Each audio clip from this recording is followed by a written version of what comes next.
खुदावंद यीशु मसीह जो कि अपने लोगों के वसीले इस दुनिया में काम करता है, उसी के नाम में आपकी सलामती हो।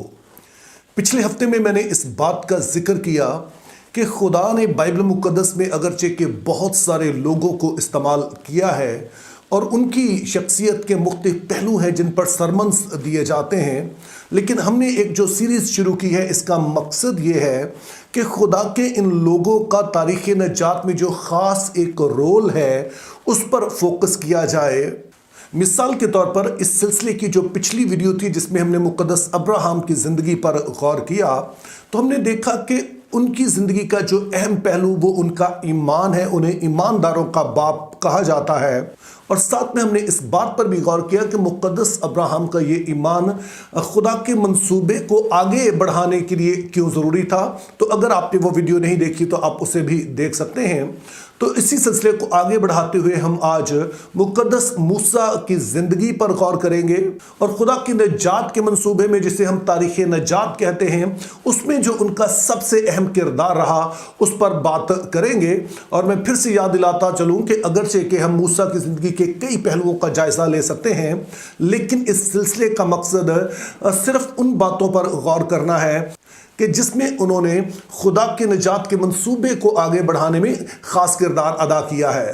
तो इस हवाले से अपने पहली चीज़ याद रखनी है कि जो बनी इसराइल में नबूवत का आगाज़ है वो मूसा से होता है। तो अब मेरी बात को अपने गौर से सुनना है ताकि आप किसी गलतफहमी का शिकार ना हो।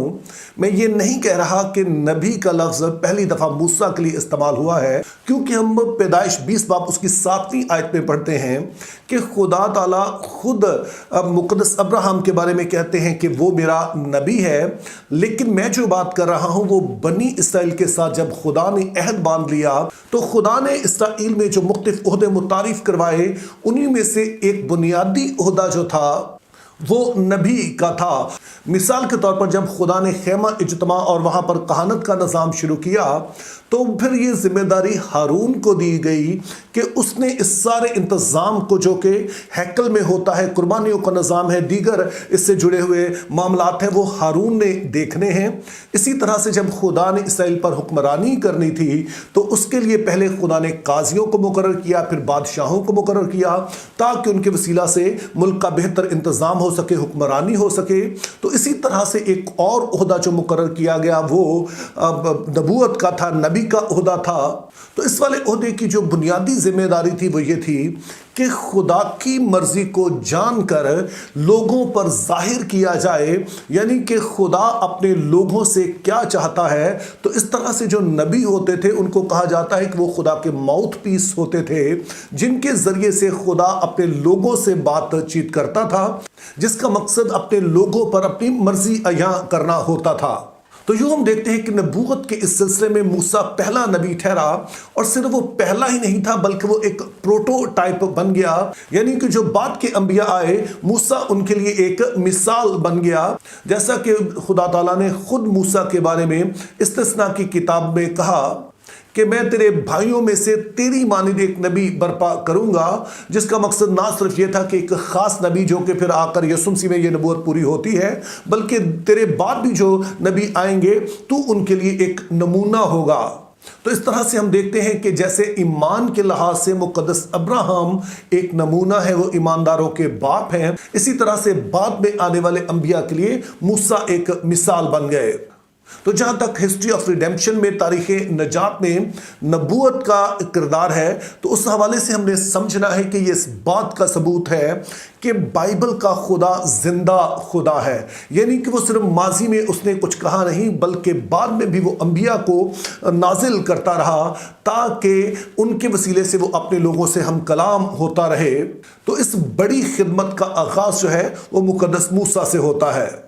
इसी से जुड़ी हुई फिर दूसरी अहम बात यह है कि ना सिर्फ खुदा ने मूसा के वसीले को अपने लोगों से बनी इसराइल से कलाम किया, बल्कि खुदा ने मुक़द्दस मूसा को यह भी शरफ दिया कि वो बाइबल मुक़द्दस की पहली 5 किताबों को तहरीर कर सकें। और इन किताबों की अहमियत से आप बखूबी वाकिफ़ होंगे कि ये वो किताबें हैं जो कि हिस्ट्री ऑफ रिडेम्पशन के लिए बुनियाद फ्राहम करती हैं। इनसे हमें बाइबल मुकद्दस में पाए जाने वाले दीगर जितने भी आइडियाज हैं उनको समझने में मदद मिलती है, क्योंकि जो भी आइडिया हम बाइबल मुकद्दस के किसी भी हिस्से में पढ़ेंगे वो इन्हीं किताबों से किसी ना किसी तरह आकर जुड़ेगा। यहीं से आप उन्हें बेहतर तौर पर समझ पाएंगे। तो खुदा ने मूसा को सिर्फ अपने लोगों से हम कलाम होने के लिए एक वसीले के तौर पर इस्तेमाल नहीं किया, बल्कि इस बात का भी उन्हें शर्फ दिया कि वो इन बातों को तहरीर भी कर सकें, जो कि फिर तारीख़ नजात की बुनियाद बन गई, जिनके वसीला से बाइबल मुकद्दस की बाकी स्टोरी हमें समझने में मदद मिली। और ख़ास तौर पर जो यीशु मसीह का काम है उसकी भी बुनियाद इन्हीं किताबों पर है। इसी तरह से मूसा के बारे में जो तीसरी बात हमें बाइबल मुकद्दस में बताई गई है वो ये है कि वो एक हलीम शख्स था। तो इस बात को समझने के लिए आइए हम गिनती की किताब उसका 12 बाब और उसकी पहली 3 आयत पढ़ते हैं, जिसमें लिखा है, और मूसा ने एक कूशी औरत से ब्याह कर लिया। सो उस कूशी औरत के सबब से जिसे मूसा ने ब्याह लिया था, मरियम और हारून उसकी बदगोई करने लगे। वो कहने लगे कि क्या खुदावन ने फक्त मूसा ही से बातें की हैं? क्या उसने हमसे भी बातें नहीं की? और खुदावन ने ये सुना, और मूसा तो रूए ज़मीन के सब आदमियों से ज़्यादा हलीम था। अब यहाँ पर बाइबल मुकद्दस खुद गवाही दे रही है कि मूसा इंतहाई हलीम शख्स था। तो पहला सवाल तो ये उभरता है कि हलीमी से मुराद क्या होती है? तो बाइबल मुकद्दस में हलीमी से मुराद होती है कि अपने आप को उससे ज़्यादा ना समझना जो कुछ आप हैं, और फिर ये भी कि जो कुछ भी आप हैं, अगर खुदा ने आपको कोई इज्जत दी है या कोई भी मुकाम दिया है या कोई भी सलाहियत दी है, तो इस बात को खुलूस दिल से एक्नॉलेज करना कि ये सब कुछ खुदा की तरफ से दिया गया है, और ये सिर्फ मुझे ही नहीं दिया गया है बल्कि दूसरे लोगों को भी ये वाली सलाहियतें या किसी और तरह की सलाहियतें दी गई हैं। तो इस तरह से ना सिर्फ अपने आप को उससे ज्यादा ना समझना जो कुछ आप हैं, बल्कि फिर जो कुछ भी आप हैं इसका जलाल भी खुदा को ही देना। और जाहिर है जब हम ऐसा करते हैं तो फिर हम घुमंड का और गुरूर का शिकार नहीं होते हैं। तो अब अगला सवाल पैदा होता है कि कैसे किसी शख्स के हलीम होने का पता चल सकता है? तो इस बात को हम इसी हवाले से समझ सकते हैं। हमें बताया गया है कि मूसा का जो भाई और उसकी जो बहन है वो ही उसके खिलाफ खड़े होते हैं। वही कहते हैं कि मूसा कोई स्पेशल नहीं है, सिर्फ वही नहीं है जिससे खुदा हम कलाम होता है। तो उसके बाद हमें मूसा का किसी तरह का कोई रद्द अमल नहीं बताया गया है, और जाहिर है ये बात उन्होंने एक ही दफ़ा नहीं कही होगी, बल्कि जाहिर है वो पब्लिकली ये बातें कह रही हैं। तो इससे अगली बात ये बताई कि खुदा ने इस बात को नोटिस किया। इससे हमें अंदाजा होता है कि मूसा ने इस बात पर उनसे कोई लड़ाई झगड़ा नहीं किया, बल्कि ये उसने मामला खुदा के हाथ में दे दिया। चूंकि खुदा ने उसे इस काम के लिए मुकर्रर किया है, तो बजाय इसके कि वो खुद से उनके साथ झगड़ा करता, ये मामला वो खुदा के हाथों में ही देता है कि खुदा जिसने मुझे अपना खादा मुकर्रर किया है, मुझे ये इज्जत दी है, तो वो आगे जो करे। तो यहाँ पर हम देखते हैं कि मूसा का जो खुदा की तरफ रवैया है वो दुरुस्त है। वो खुदा के उस इख्तियार को तस्लीम करता है और इस बात को खुदा के हाथों में ही सौंपता है कि खुदा इस मामले का जो भी आगे हल करता है। लेकिन फिर इंसानों की तरफ अगर हम उसका रवैया देखें, तो जब मूसा बनी इस्राएल को मिस्र से निकाल कर ले आता है, तो सुबह से शाम तक वो उनके मामला निपटाने में ही लगा रहता है। तो उसका जो ससुर है जिसका नाम यत्रू था, वो उसे मशवरा देता है कि तू अकेला ये सारा कुछ क्यों करता रहता है, तू अपने साथ लोगों को शामिल कर। और मूसा उसकी बात सुनता है। जरा गौर से सुनिए। हालांकि मूसा वो शख्स है जिसको खुदा ने चुना, जिसके साथ खुदा ने बराह रास्त कलाम भी किया, जलती झाड़ी में भी और बाद में कोई सीना पर भी। वो है जिसके वसीले से खुदा ने उस दौर की, उस इलाके की जो सबसे बड़ी ताकत थी उसे शिकस्त दी।